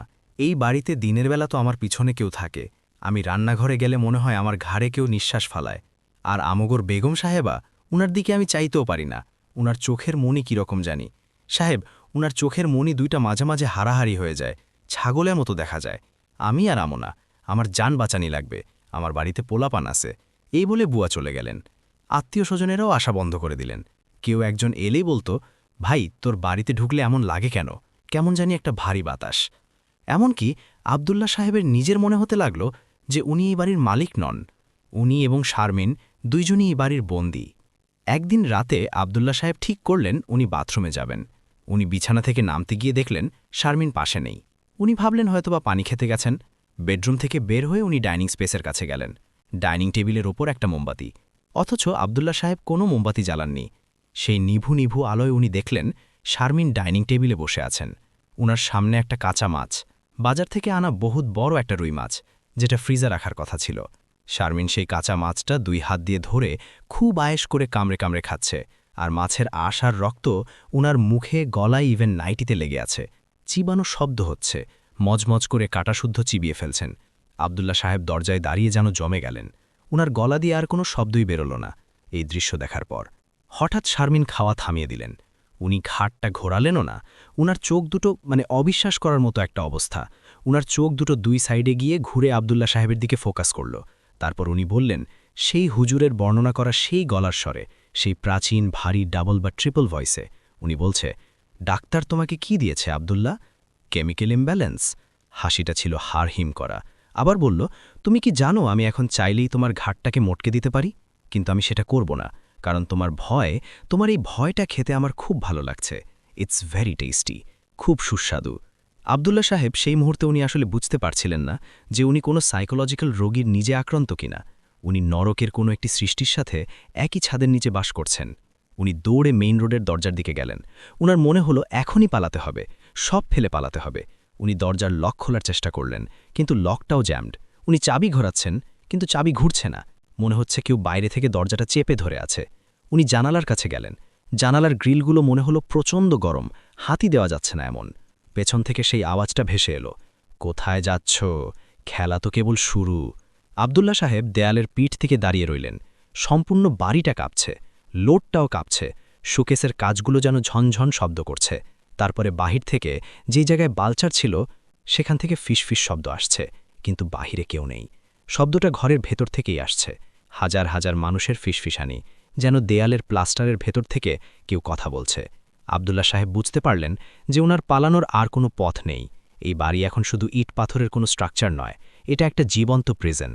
আবদুল্লাহ সাহেব দরজায় পিঠ দিয়ে দাঁড়ালেন, আর ওপাশ থেকে ডাইনিং রুমের সেই হাড় চেপারো শব্দটা থেমে গেল। এখন শুধু একটু ভারী নিঃশ্বাসের শব্দ পাওয়া যাচ্ছে, কেমন যেন হো হো টাইপের নিঃশ্বাস, যেন কোনো বন পশু শিকারের জন্য কোনো হান্টটা শিকারে বেরিয়েছে এমন। সেই মুহূর্তে আবদুল্লাহ সাহেবের পকেটে থাকা ফোনটা ভাইব্রেট করে উঠল। উনি কাঁপতে কাঁপতে ফোনটা বের করলেন। স্ক্রিনের নামটা দেখেই উনার চোখে পানি চলে এলো। সেই হুজুর, যাকে উনি অপমান করে তাড়িয়ে দিয়েছিলেন। উনি রিসিভ করার আগেই লাইনটা কেটে গেল, কিন্তু সাথে সাথে একটা টেক্সট এলো, ছোট্ট একটা টেক্সট। দরজাটা খুলুন, আমি গেটের বাহিরে। ও আপনাকে বের হতে দেবে না, আমাকে ঢুকতেই হবে। আবদুল্লাহ সাহেব জীবনের সর্বশেষ শক্তিটুকু দিয়ে মেইন গেটের দরজার লকটা খোলার চেষ্টা করলেন। ওপাশ থেকে হুজুরের গলার আওয়াজ পাওয়া গেল। উনি বাহির থেকে উচ্চস্বরে আজান দিচ্ছেন। আজানের ধ্বনিটা কানে আসতেই ঘরের ভেতরে ভাবি যে কাজগুলো করছিল এই কারণে বাতাসটা যে ভারী হয়ে গিয়েছিল, সেই বাতাসটা যেন একটু হালকা মনে হলো। শারমিনের ভেতরে থাকে সেই জিনিসটা চিৎকার করে উঠল, মানুষের গলার চিৎকার মতো না, যেন সাইরেন বাজাচ্ছে এমন টাইপের জোরে চিৎকার করে উঠল। খুবই জোরে না বলে একটা চিৎকার করে উঠলেন। সেই বিকট শব্দে জানালার গাছগুলো ঝনঝন করে ভেঙে পড়ল। একেবারে বাজে একটা অবস্থা। আবদুল্লাহ সাহেব সুযোগটা নিলেন। উনি হাঁচকা টানে দরজাটা খুলে ফেললেন। হুজুর ঝড়ের বেগে ভেতরে ঢুকলেন। উনার হাতে কোনো অস্ত্র ছিল না, শুধু 1 বোতল পানি এবং একটা তসবি। কিন্তু উনার চেহারায় এমন একটা তেজ ছিল যা আবদুল্লাহ সাহেব আগে দেখেননি। হুজুর ঘরের ভেতর ঢুকেই বললেন, আবদুল্লাহ সাহেব আপনি আমার পেছনে দাঁড়ান, ভুলেও আমার সামনে যাবেন না এবং ওর চোখের দিকে তাকাবেন না। ডাইনিং স্পেস থেকে শারমিন ধীরে ধীরে বেরিয়ে এলেন। উনার হাঁটা চলা এখন আর কোনো স্বাভাবিক মানুষের মতো নয়। উনি টিকটিকির মতো দেয়াল বেয়ে সিলিংয়ের কাছে ঝুলে গিয়েছিলেন। মধ্যাকর্ষণ শক্তি বা গ্র্যাভিটি যেন উনার উপরে কোনো কাজ করছে না। উনার পরনের নাইটিটায় রক্ত এবং মাছের আসে মাখামাখি। উনি সিলিং থেকে উল্টো হয়ে হুজুরের দিকে তাকিয়ে হিস হিস করে বললেন, তুই এসেছিস? তুই কেন এসেছিস? মারতে নাকি নিজে মরতে? এই শরীরটা কিন্তু আমার, আর এই বাড়িটারও মালিক আমি। হুজুর শান্ত গলায় বললেন যে তুই কিচ্ছু করতে পারবি না, এই সমস্ত তোর ধোঁকা, তুই মিথ্যা, তুই বেরিয়ে যা, এরকম টাইপের কথা। হুজুর বোতলের পানিটা হাতে নিয়ে কিছু একটা পড়লেন এবং শারমিনের দিকে চোখে ছিটিয়ে মারলেন। পানিটা শারমিনের গায়ে লাগা মনে হলো ফুটন্ত তেল ছেটানো হয়েছে ওনার গায়ে। শারমিন সিলিং থেকে ধপাস করে ফ্লোরে পড়ে গেল। ওনার শরীর থেকে ধোঁয়া বের হতে শুরু করল। শারমিন ফ্লোরে গড়াগড়ি দিয়ে হাসতে শুরু করল, হাসি হাড় হিম করা হাসি। বলছে যে কষ্ট দিচ্ছিস, দে, যত কষ্ট দিবে এই শরীরটা তত তাড়াতাড়ি নষ্ট হবে, এমন টাইপের কথা। হুজুর আব্দুল্লাহ সাহেবের দিকে না তাকিয়ে জিজ্ঞেস করলেন, আব্দুল্লাহ সাহেব, এটা সত্যি কথা বলবেন, আপনার স্ত্রী কি কনসিভ করেছিলেন? মানে ওয়াজ শি প্রেগন্যান্ট? আব্দুল্লাহ সাহেব অবাকে বললেন, না তো, আমরা তো ট্রাই করেছিলাম, but I am not sure কেন। শারমিন তখন ফ্লোর থেকে উঠে দাঁড়ালো। উনার পেটটা হঠাৎ করেই ফুলে উঠল, যেন ৮-৯ মাসের গর্ভবতী, কিন্তু সেটা স্বাভাবিক প্রেগন্যান্সি নয়। পেটের ভেতর কিছু একটা নড়ছে বা ছটফট করছে, চামড়ার উপর দিয়ে সেটা স্পষ্ট বোঝা যাচ্ছে। আর ওই সত্তাটা শারমিনের গলা দিয়ে বলল, ছিল, কিন্তু জানতো, আমি জানতাম, কচি মানুষের রক্ত খুব সুস্বাদু, আমি সেটা খেয়ে ফেলেছি আব্দুল্লাহ, তোর বংশধর, আমার পেটে এখন শুধুই ছাই। এই কথা শোনার পরে আব্দুল্লাহ সাহেব চিৎকার করে হাঁটু গেড়ে বসে পড়লেন আর বললেন যে, এ আল্লাহ, কেমন বিচার! তো এটাই ছিল গল্পের মূল রহস্য, মানে মূল ঘটনা, গোপন সত্যি। ডিবুক বা ওই শয়তানটা শুধু মাটির নিচ থেকে মুখ দিয়েই যায়নি, ওর দরকার ছিল একটা লাইফ ফোর্স, একটা প্রাণ, যেটা এখন দুনিয়ার আলো দেখেনি। ও শারমিনের গর্ভের সন্তানটাকে কনজিউম করে শক্তি সঞ্চয় করেছে। শারমিন আসলে বেঁচে নেই বললেই চলে, ওটা একটা ভেসেল বা খোলস মাত্র। হুজুর বুঝলেন এখন আর সময় নেই। উনি একবার উনার সর্বোচ্চ শক্তি প্রয়োগ করলেন, উচ্চস্বরে রুকা তেলাওয়াত করতে শুরু করলেন, যা আল হাক্কু ওয়া জাহাকাল বাতিলু ইন্নাল বাতিলা কানা জাহুকা। ঘরটা কাঁপতে শুরু করল, দেয়াল থেকে ছবিগুলো যেন খসে পড়ছে, ফ্যানটা বাঁকা হয়ে গেল। শারমিন বই জিনিসটা হুজুরের উপরে ঝাঁপিয়ে পড়ার চেষ্টাও করল, যেন অদৃশ্য শক্তি তাদেরকে আটকে রেখেছে। ঝাঁপিয়ে পড়তে পারল না। শারমিনের মুখ, মানে নখ দিয়ে সে আঁচড়ে ছিঁড়ে ফেলল। হুজুর চিৎকার করে বললেন, আল্লাহর কসম দিয়ে বললেন বের হতে, যে বের হো এখান থেকে, এই শরীর থেকে বের হো। জিনিসটা তখন শেষ একটা জাল দিল। শারমিনার গলা হুবহু নকল করে বলল, আব্দুল্লাহ, আমাকে বাঁচাও, হুজুর আমাকে মেরে ফেলছে, ও আমাকে পড়াচ্ছে, তুমি দাঁড়িয়ে দেখছো আব্দুল্লাহ সাহেব। কিছুটা বিভ্রান্ত হয়ে গেলেন এবং উনি ওনার শারমিনকে বাঁচানোর জন্য দৌড়ে গেলেন। হুজুর থামুন, এরকম বলে। ওই ১ সেকেন্ডের ভুলে আব্দুল্লাহ সাহেব হুজুরকে কনসেন্ট্রেশন ব্রেক করতে বাধ্য করলেন। সেই সুযোগে শারমিন ১ লাফে ১০ হাত দূর থেকে হুজুরের ঘাড়ে এসে পড়লেন। শারমিনের ভেতরে যে জিনটা ছিল, অস্বাভাবিকভাবে শক্তিতে হুজুরকে ছিটকে দেয়ালের সাথে বাড়ি দিলেন। হুজুরের মাথা, পেটে রক্ত বেরিয়ে গেল, উনি পড়ে গেলেন। শারমিন এবার আব্দুল্লাহ সাহেবের দিকে ফিরলেন।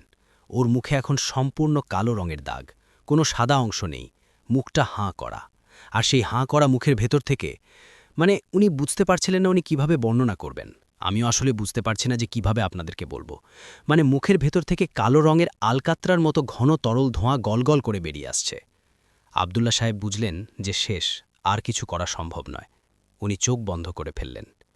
ঠিক সেই মুহূর্তে রক্তাক্ত হুজুর মাটি থেকে আধো শোয়া হয়ে নিজের তসবিটা শারমিনের দিকে ছুঁড়ে মারেন।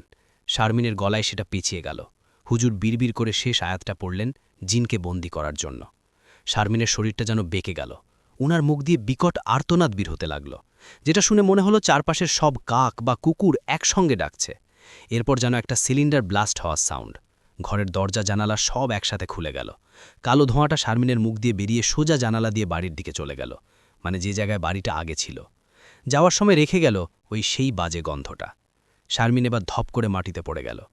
এরপরে দৃশ্যটা খুবই গুরু ছিল, মানে অ্যাম্বুলেন্স আনা হলো, হুজুরকে হাসপাতালে নেওয়া হলো, উনি বেঁচে গেলেন, কিন্তু ওনার পাটা প্যারালাইজড হয়ে যায় নার্ভ ড্যামেজের জন্যে।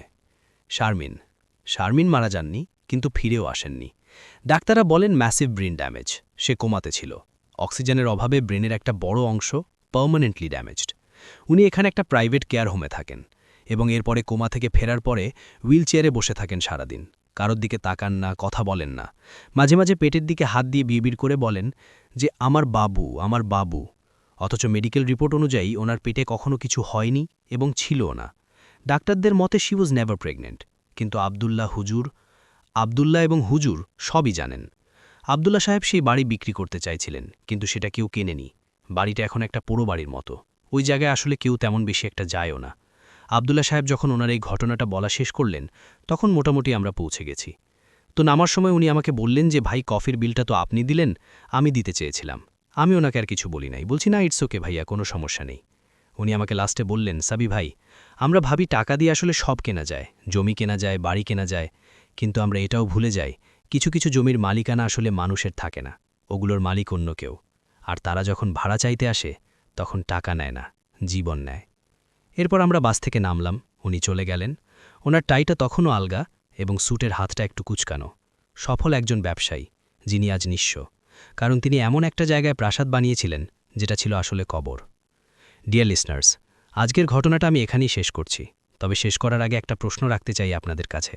আপনার নিজের বাড়ির ভিতটা, যে জায়গায় আপনি আছেন, আপনি কি জানেন আপনার বেডরুমের ফ্লোরের ঠিক 10 ফিট নিচে কি আছে? হয়তো কিছু নেই, শুধু মাটি।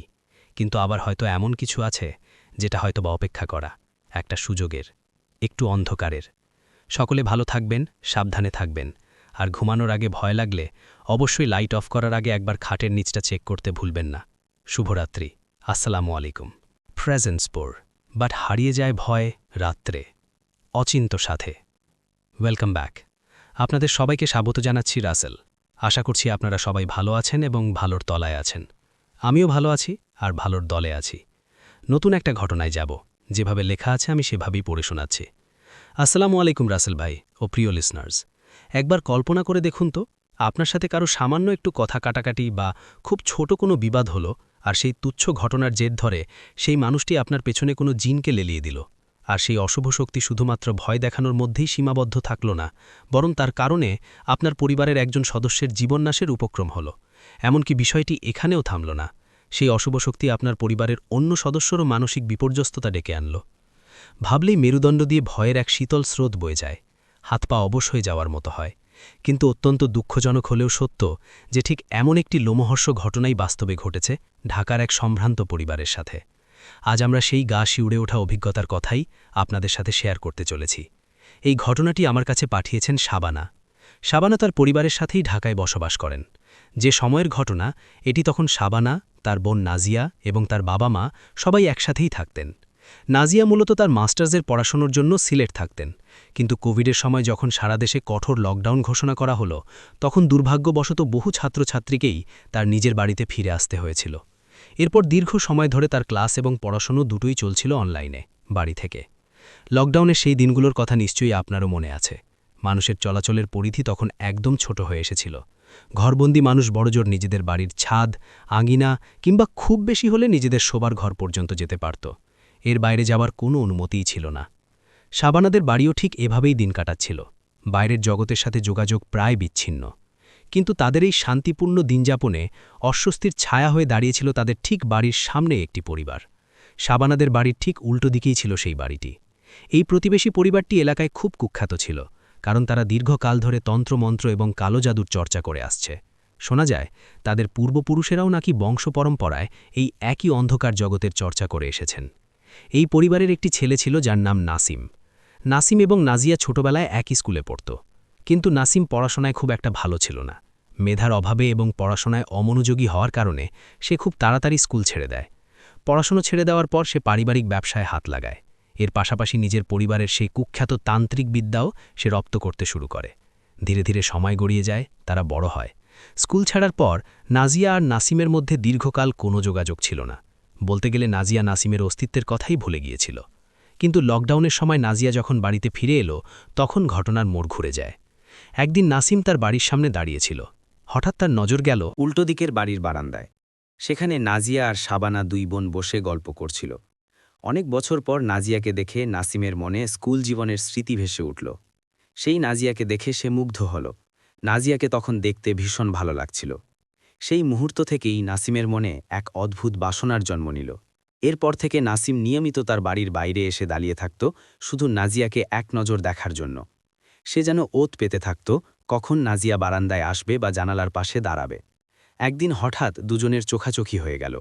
নাসিম তখন চোখের ইশারায় নাজিয়াকে সম্ভাষণ জানাল, যেন সে জানতে চাইল নাজিয়া তাকে চিনতে পেরেছে কিনা। নাজিয়া ভদ্রতা বজায় রেখে সামান্য হাসল। সে ভেবেছিল ছোটবেলার পরিচিত হিসেবে এটি কেবল একটি সাধারণ সৌজন্য বিনিময়। নাজিয়া কল্পনাও করতে পারেনি যে এই সাধারণ সৌজন্যতা তার জীবনের কাল হয়ে দাঁড়াবে। নাসিম এই বিষয়টিকে একদম অন্যভাবে নিল। সে ভাবল নাজিয়া হয়তো তার প্রতি আগ্রহী। এরপর থেকে নাসিমের আচরণে পরিবর্তন দেখা গেল। সে সারাক্ষণ নাজিয়াদের বাড়ির দিকে তাকিয়ে থাকত। তার চাহনিতে এমন কিছু ছিল যা নাজিয়াকে অস্বস্তিতে ফেলে দিত। একটা সময় পরিস্থিতি এমন হলো যে নাজিয়া ভয়ে এবং অস্বস্তিতে বাড়ির বাইরে বের হওয়া বা বারান্দায় আসাই বন্ধ করে দিল। কিছুদিন পর যখন লকডাউনের কড়াকড়ি কিছুটা শিথিল হতে শুরু করল, তখন সীমিত সময়ের জন্য বাজারঘাট খোলার অনুমতি দেয়া হলো। এই অল্প সময়ের মধ্যেই মানুষ প্রয়োজনীয় শাকসবজি, ঔষধপত্র বা নিত্য প্রয়োজনীয় জিনিস কিনতে বের হতো। সাবানের পরিবার থেকেও কেউ না কেউ প্রয়োজনে বাজারে যেত। নাসিম যেন এই সুযোগটিরই অপেক্ষায় ছিল। সে সবসময় লক্ষ্য রাখত কখন নাজিয়া ঘর থেকে বের হবে। অবশেষে একদিন নাসিমের সেই প্রতীক্ষার অবসান হল। সেদিন সাবানা আর নাজিয়া দুই বোন মিলে সকালবেলা বাজারে যাচ্ছিল সবজি কেনার জন্য। তারা বের হওয়া মাত্রই নাসিম তাদের পিছু নিল। প্রথমে তারা খেয়াল না করলেও কিছুক্ষণ হাঁটার পর নাজিয়া বুঝতে পারল যে কেউ তাদের অনুসরণ করছে। সে আর চোখে তাকিয়ে দেখল নাসিম তাদের পেছন পেছন আসছে। নাজিয়া আর সাবানা রাস্তার একপাশে দাঁড়াল। তারা ভাবল নাসিমের সাথে সরাসরি কথা বলে বিষয়টি পরিষ্কার করা দরকার। কেন সে তাদের পিছু নিচ্ছে, কি তার উদ্দেশ্য, এসব জানাই ছিল লক্ষ্য। তারা দাঁড়াতেই নাসিম এগিয়ে এলো। এসেই সে পুরনো দিনের স্মৃতিচারণ করতে শুরু করল। স্কুলে তারা কিভাবে মজা করত, কেমন বন্ধু ছিল, এসব কথা বলে সে নাজিয়ার মন জয় করার চেষ্টা করছিল। কিন্তু তার কথার ধরন দেখে স্পষ্ট বোঝা যাচ্ছিল যে তার আসল উদ্দেশ্য অন্য কিছু। সে খুব কৌশলে মূল প্রসঙ্গের দিকে এগিয়ে যাচ্ছিল। কথা বলতে বলতে শেষ পর্যন্ত সে নাজিয়াকে তার আকাঙ্ক্ষার কথা জানালো। নাজিয়া ছিল অত্যন্ত মার্জিত এবং রুচিশীল মেয়ে। সে খুব ভদ্রভাবে এবং সম্মানের সাথে নাসিমকে বুঝিয়ে বলল যে এসব বিষয়ে তার কোনো আগ্রহ নেই। সে নাসিমকে খুব একটা চেনেও না, আর তাকে পছন্দ করার প্রশ্নই আসে না। তাই এই ধরনের সম্পর্ক তার পক্ষে মেনে নেওয়া সম্ভব না। নাজিয়া খুব স্পষ্টভাবেই কিন্তু নম্রভাবে তাকে প্রত্যাখ্যান করল। অন্যদিকে নাসিম এই প্রত্যাখ্যানকে মোটেও সহজভাবে নিতে পারেনি। সাধারণত কেউ যদি কাউকে নিজের পছন্দের কথা জানায় এবং অপরপক্ষ যদি তা ফিরিয়ে দেয়, তবে সম্মান জানিয়ে সরে আসাই ভদ্রতা। কিন্তু নাসিমের আচরণে সেই ভদ্রতার লেশমাত্র ছিল না। তার চোখ মুখে তখন অপমানের জ্বালা এবং তীব্র ক্ষোভ ফুটে উঠেছে। মনে হচ্ছিল নাজিয়া তাকে প্রত্যাখ্যান করে তাকে আঘাত করেছে। প্রচণ্ড রাগ আর ক্ষোভ নিয়ে সে নিজের পানির দিকে এগিয়ে গেল। অন্যদিকে নাসিয়া আর সাবানা অস্বস্তি নিয়ে বাজারের দিকে চলে গেল। এরপর বেশ কিছুদিন সবকিছু স্বাভাবিকই ছিল। মনে হচ্ছিল হয়তো নাসিম বিষয়টি মেনে নিয়েছে, কিন্তু না, সেটি ছিল ঝড়ের আগের নিস্তব্ধতা। কিছুদিন পর নাসিম আবারও তার পুরনো রূপে ফিরে এলো। সে আবারও নাজিয়ার পিছু নেয়া শুরু করল। ঘণ্টার পর ঘণ্টা সে নিজের বাড়ির গেটে দাঁড়িয়ে বা জানালা দিয়ে নাজিয়াদের বাড়ির দিকে তাকিয়ে থাকত। নাজিয়া আবারও সেই পুরনো ভয় আর অস্বস্তি অনুভব করতে শুরু করল। তার মনে হচ্ছিল নাসিম আবার নতুন করে কিছু একটা করার ফোন দিয়ে আসছে। সে শুধু একটা সুযোগের অপেক্ষায় আছে। দুর্ভাগ্যবশত সেই সুযোগটি নাসিম খুব তাড়াতাড়ি পেয়ে গেল। একদিন নাজিয়া তার বাবার সাথে বাজারে যাচ্ছিল। নাসিম এটি দেখতে পেল এবং আবারও তাদের পিছু নিল। এবার পরিস্থিতিটা একটু ভিন্ন ছিল, কারণ নাজিয়া তার বাবার সাথে ছিল। আগেরবার সাবানা ছিল বলে নাসিম সরাসরি কথা বলতে পেরেছিল, কিন্তু এবার বাবার উপস্থিতির কারণে সে সরাসরি সামনে আসতে পারছিল না। তাই দূর থেকে তাদের অনুসরণ করতে লাগল এবং এক দৃষ্টিতে নাজিয়ার দিকে তাকিয়ে রইল। নাজিয়া বিষয়টি লক্ষ্য করল এবং তার বুকের ভেতরটা ভয়ে কেঁপে উঠল। তার সবচেয়ে বড় ভয় ছিল নাসিম যদি তার বাবার সামনে এসে উল্টাপাল্টা কিছু বলে বসে, তাহলে দুই পরিবারের মধ্যে বিশাল ঝগড়া বা বড় কোনো অশান্তির সৃষ্টি হবে। এই আশঙ্কায় নাজিয়া বিষয়টি নিয়ে কোনো কথা বলল না। বাবাকেও কিছু বলল না। সে চুপচাপ বাবার সাথে হাঁটতে লাগল। কিন্তু শয়তানের প্ররোচনায় নাসিম ঠিকই তার কাঙ্ক্ষিত সুযোগটি পেয়ে গেল। বাজারের এক পর্যায়ে নাজিয়ার বাবা তাকে একটি সবজির দোকানের সামনে দাঁড় করিয়ে বললেন, মা, তুমি এখান থেকে সবজিগুলো নাও, আমি পাশে ওই মেডিকেল স্টোর থেকে আমার কাছে ওষুধ নিয়ে আসছি।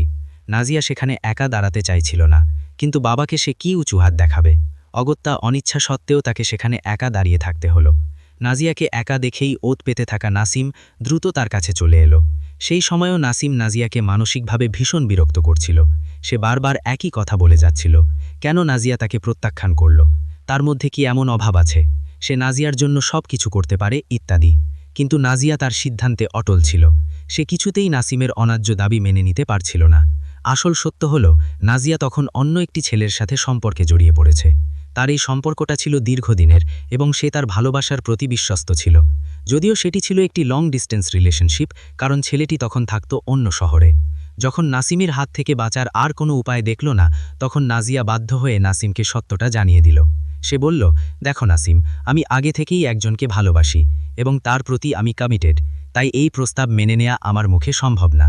এই কথা শোনার পর নাসিমের রাগ যেন আগ্নেয়গিরির মতো ফেটে পড়ল। তার চোখ মুখ লাল হয়ে গেল। সে নাজিয়াকে যাওয়ার আগে একটা হুমকি দিয়ে বলল, সম্পর্কে জড়ালে তুই শুধু আমার সাথেই জড়াবি, অন্য কারো সাথে না। এই বলে সে গটগট করে সেখান থেকে চলে গেল। নাজিয়া কিংকর্তব্য বিমূঢ় দাঁড়িয়ে রইল। সে বুঝতে পারছিল না নাসিম আসলে কি করতে চায়, বা তার এই হুমকির মানে কি। এই ভয়ের কথা সে কার সাথে শেয়ার করবে বুঝতে পারছিল না। বাড়িতে ফিরে নাজিয়াকে খুব বিধ্বস্ত দেখাচ্ছিল। তার চেহারায় দুশ্চিন্তার কালো মেঘ জমেছিল। শাবানা যখন তাকে জিজ্ঞেস করল কি হয়েছে, তখন নাজিয়া পুরো ঘটনা খুলে বলল। সে জানালো আজ আবার নাসিম এসেছিল। শাবানা নাজিয়াকে সান্ত্বনা দিল।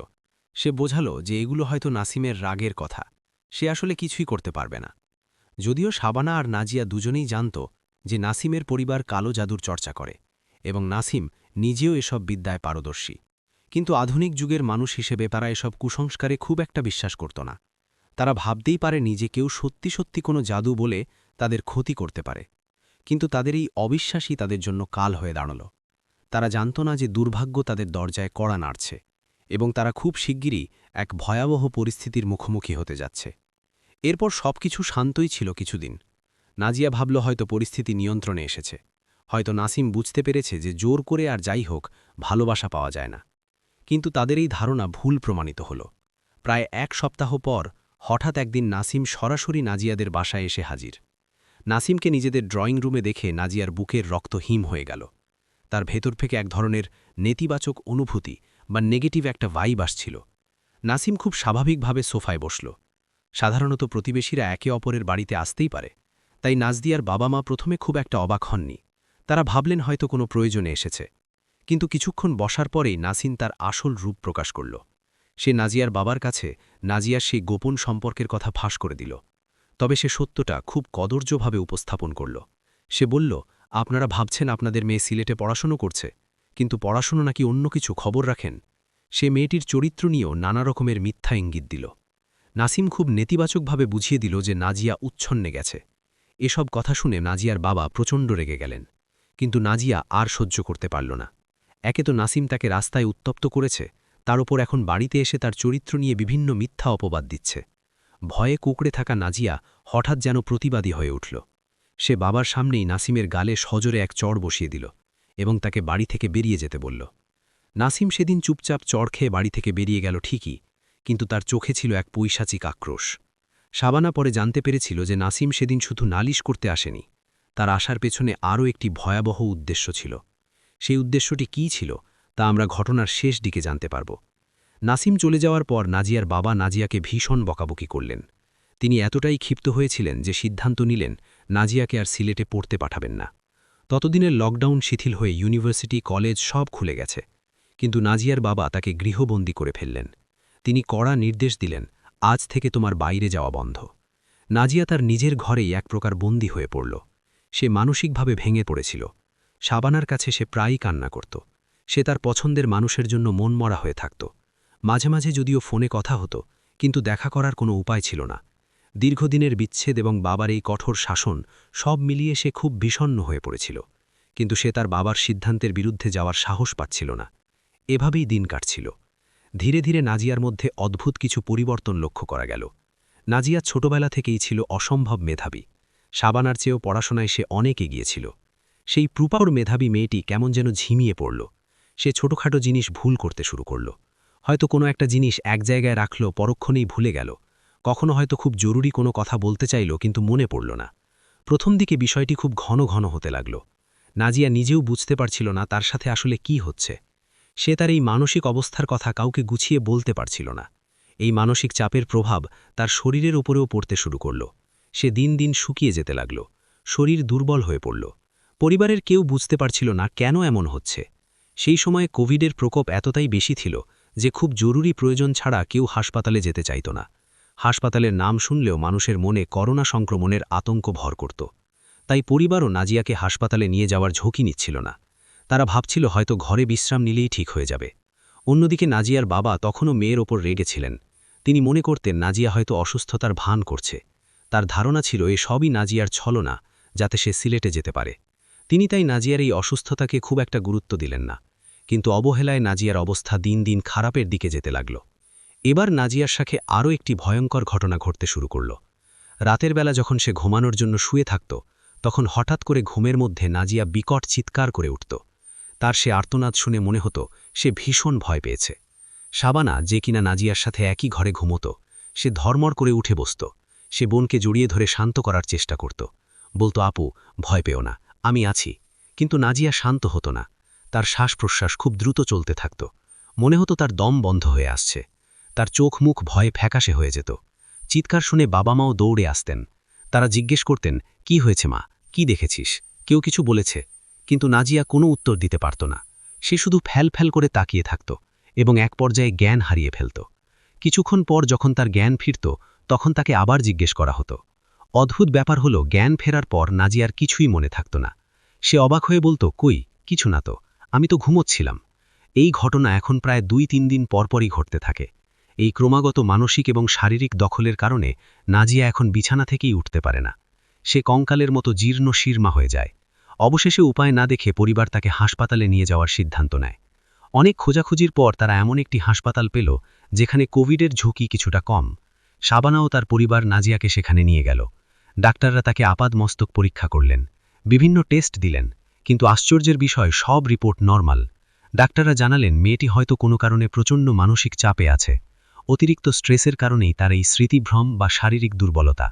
ডাক্তাররা পরামর্শ দিলেন তাকে কোনো মনোরোগ বিশেষজ্ঞ মুখকে দেখাতে এবং তার সাথে ভালো ব্যবহার করতে, যেন সে খুশি থাকে, তাহলেই আস্তে আস্তে সুস্থ হয়ে যাবে।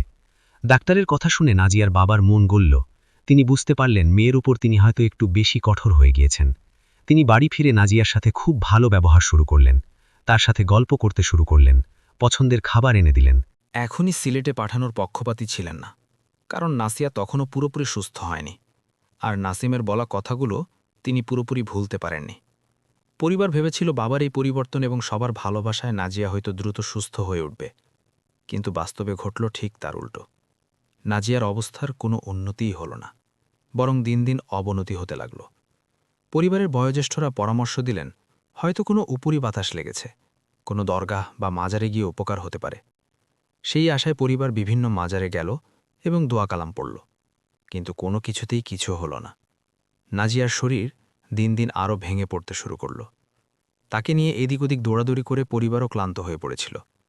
শেষ পর্যন্ত তারা সিদ্ধান্ত নিল নাজিয়াকে আর কোথাও নেওয়া হবে না, বাড়িতেই রেখে সেবা যত্ন করা হবে। তার আশা করেছিল সময়ের সাথে সাথে হয়তো সব ঠিক হয়ে যাবে। যখন সন্তান মৃত্যুর পথযাত্রী হয়, তখন বাবা মায়ের মনে আর কোনো জেদ থাকে না।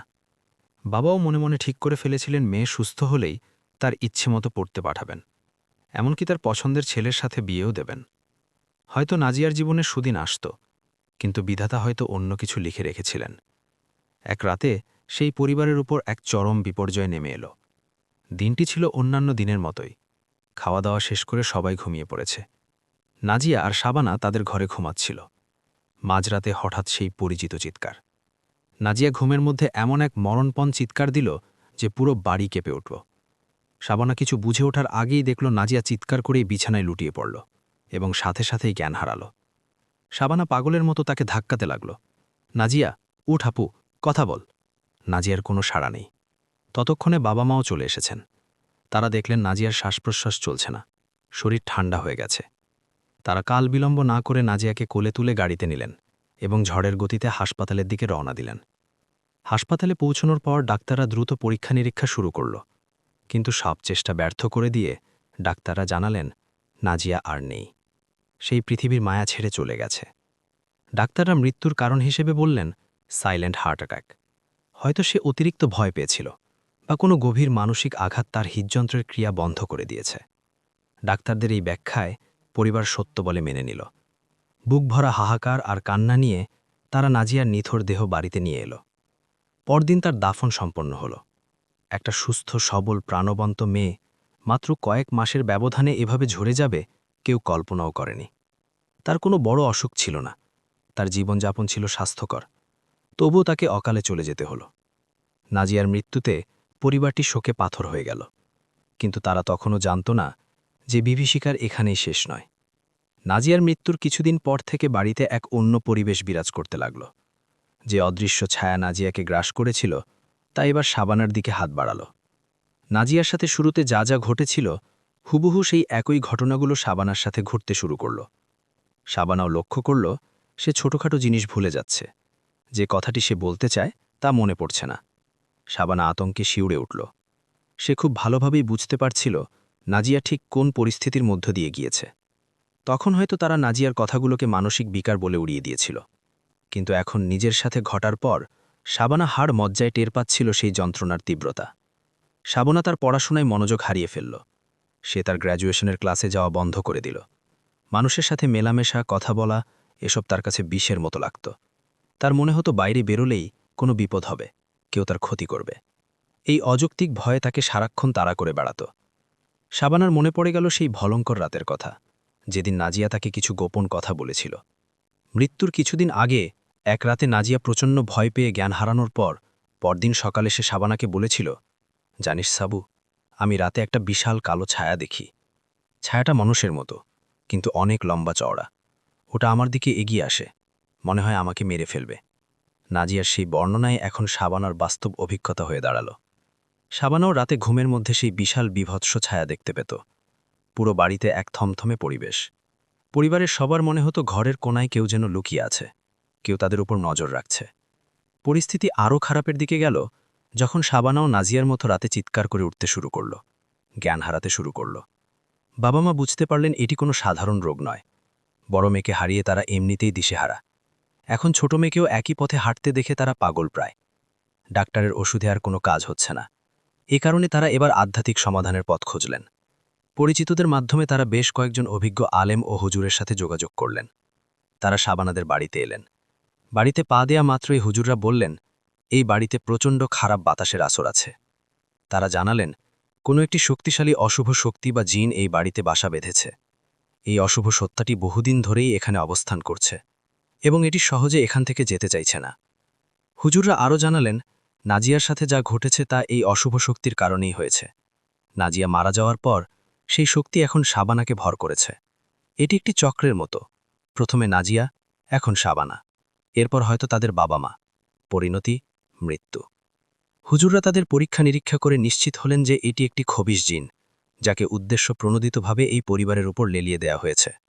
সবচেয়ে ভয়ের কথা হল, যে বা যারা একে পাঠিয়েছে তারা একে ফিরিয়ে নেয়ার কোনো ব্যবস্থা রাখেনি বা ফিরিয়ে নিতে ব্যর্থ হয়েছে। হুজুরের কথা শুনে পরিবারের বুঝতে বাকি রইল না কার এই কাজ।